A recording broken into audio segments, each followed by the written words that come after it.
அன்பு கலந்த நிசகுல சொந்தங்கள் அனைவருக்கும் வணக்கம். இப்போ ஐயாவோட குரு பூஜை விழாக்கு வந்திருக்கோம். அந்த குரு பூஜையால தியாகி கேஎஸ் முத்துசாமி சார் இளைஞர் பேரவையோட சட்ட ஆலோசகர் அண்ணா பரமசிவகுமார் இருக்காங்க, வழக்கறிஞர் அண்ணா. அவங்கள நம்ம பேட்டி எடுப்போம்.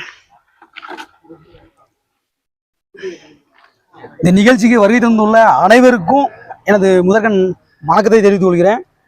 விஸ்வகர்மா சமுதாயத்தில் பிறந்து இந்திய நாட்டினுடைய சுதந்திரத்துக்காக போராடிய எண்ணற்ற நம்ம விஸ்வகர்மா சமுதாய மக்கள் இருக்காங்க. அதுல நிறைய பேர் வரலாறு மறைக்கப்பட்டிருக்கு.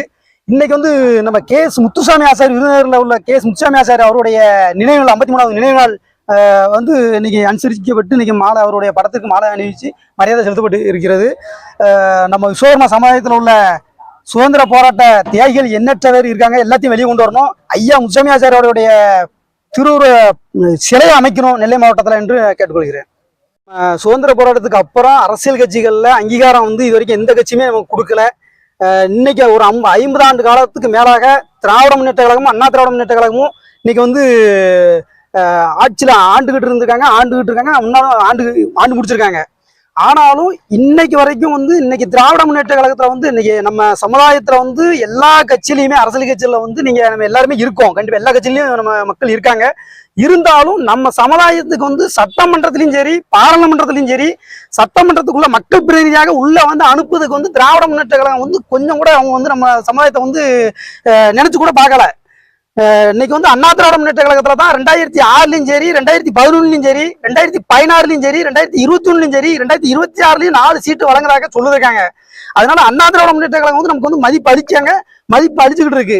திராவிட முன்னேற்ற கழகத்துக்கு ஒட்டுமொத்த நம்ம சமுதாயம் எந்த கட்சி நமக்கு அங்கீகாரம் கொடுக்காங்களோ அந்த கட்சிக்கு நம்ம விசுவாசமா இருக்கணும் அப்படின்னு என்னுடைய தனிப்பட்ட ஒரு கோரிக்கை. நம்ம சமுதாய மக்கள் ஏமா இந்த சட்டமன்றத்துக்குள்ள சட்டத்தை ஏற்றணும். அதாவது படைத்தல் காத்தல் அழித்தல் அப்படிங்கிற ஒரு உண்டு. அதுல படைத்தல் அப்படின்னா நம்ம பிரம்மாண்டம் படைத்தல். அது படைத்தல் அப்படிங்கிறது சட்டமன்றமும் பாராளுமன்றமும் தான். அங்கதான் சட்டத்தை புதுசா என்னென்ன சட்டம் கொண்டு வரணும் அப்படிங்கிறத நம்ம சொல்லக்கூடிய இடம் எதுன்னு கேட்டா சட்டமன்றம் தான். அப்ப சட்டமன்றத்துக்குள்ள நம்ம விஸ்வகர்மா சமுதாயத்தை சார்ந்த ஒருத்தர் கண்டிப்பா உள்ள போனா மட்டும்தான் நம்மளுடைய கோரிக்கை என்னங்கிறத அங்கதான் சொல்ல முடியும். வெளியில தீர்மானம் போட்டு புக்க நோட்டை பூரா மூடி வச்சுக்கிறோமே தவிர அதுல எந்த ஒரு பலனும் கிடையாது. சட்டமன்றத்துல நம்ம கோரிக்கை வச்சாதான் அதை சட்டமாக்க முடியும். சட்டமாக்குனா அதை நிர்வாகம் படைத்தல் காத்தல்னா யாருன்னு கேட்டா நம்ம அட்மினிஸ்ட்ரேட்டிவ் நிர்வாகங்கள் யாரு இந்த கலெக்டர் தலைமைச் செயலாளர்கள் நிர்வாகங்கள் இருக்கலாம். அதுதான் காத்தல். அதுவங்க காத்துடுவாங்க. அழித்தல்ங்கிறது நீதித்துறை தான் கடைசியா அழிக்க முடியும். இந்த படைத்தல் காத்தல் அழித்தல் இந்த 3 சேர்ந்து தான் ஒரு இந்திய நாட்டை ஆள முடியும், இருக்க முடியும், நிர்வாகம் வைக்க முடியும். நம்ம விஸ்வகர்மா சமுதாயம் இன்னும் நிறைய வளரணும், வளர்ச்சி அடையணும் அப்படிங்கிறதுக்கு முதல் ஒற்றுமை தான் காரணம். அதாவது நம்ம நாட்டுல சட்டம் வளைந்து நெளிந்து கொடுக்கக்கூடிய சட்டமா தான் இருக்கு. நம்ம சட்டம் எழுதும் சட்டம் ஒண்ணு இருக்கு, எழுதாத சட்டம்னு ஒண்ணு இருக்கு. எல்லாத்துக்கும் நல்லா தெரியும். எழுதாத சட்டம்னு நிறைய விஷயங்கள் இருக்கு.